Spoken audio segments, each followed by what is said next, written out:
Good afternoon, Aztecs, and happy Friday. I'm Mireya Lopez, and this is the first broadcast of the Daily Aztec Live. The Professional Studies and Fine Arts building drama continues this semester, and now we may not see the building open again until December of next year. The cost of the project is expected to increase by $10 million. In their attempt to meet deadline, SDSU's plan to spend $2 million on the simple roofing project was delayed due to safety concerns, putting students and faculty in harm's way for months, even making some people sick. The once $2 million project is now expected to cost up to $12 million.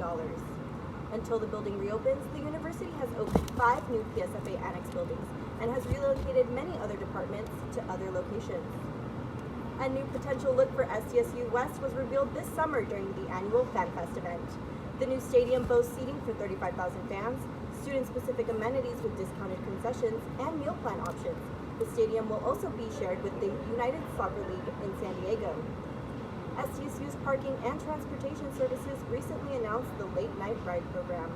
SDSU is partnering with rideshare program Lyft. The program continues shortly after the ban on personal and paid ride electric vehicles on campus. This week, I took to the campus to see what students really thought about the ban and if the Late Night Ride program will really help commuting students. The use of e-scooters on campus is coming to a screeching halt. The Parking and Transportation Services, or PATS, announced that the use of micromobility such as motorized scooters, bikes, roller skates, or skateboards will no longer be permitted on campus. I'm a responsible electric scooter user, and I wish that we could lift this ban so we could use it more. But I also understand, the other side, and people's lives are definitely worth being more safe and more cautious about it. I work with a lot of people that are in wheelchairs, and they complain about that, like they can't get through the streets. So that's my biggest concern. So whenever I see one, I kind of push it to the side. While the school says that the move is to protect students from the potential risks, these alternative transportation devices provide students with an affordable and convenient way to get to class. It was, I lived in Zura last year, so it was going from here all the way there, and then sometimes going to the rehearsal room, like in drama, late at night. It's easier to get back home because this is a college campus. Things happen here, and the faster I can get home is the better.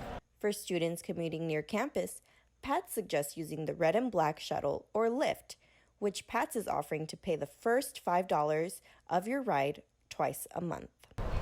And for the Daily Aztec, I'm Mireya Lopez.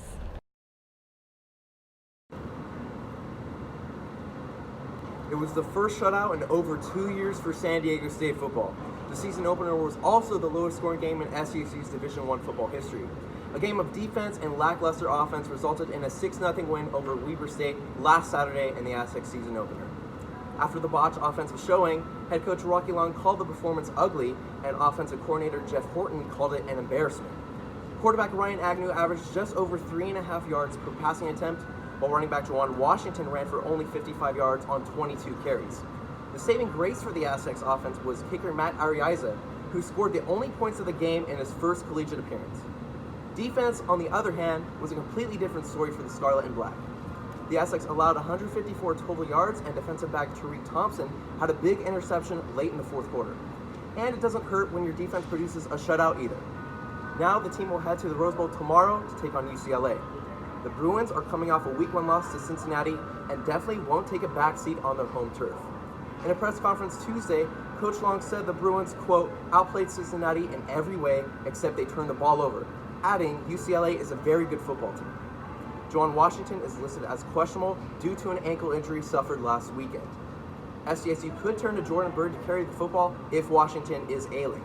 He had 50 yards on 5 carries last weekend, and Horton said, quote, we've got to get the ball in his hands more. When we were struggling like we were, we need guys that can create big plays like that. The Aztecs will attempt to beat a Pac-12 team for the 5th time in the last 4 years. That's all we have going on this week. If you like what you saw, visit our website to read about what we talked about today. Thank you for watching, and we'll see you next time.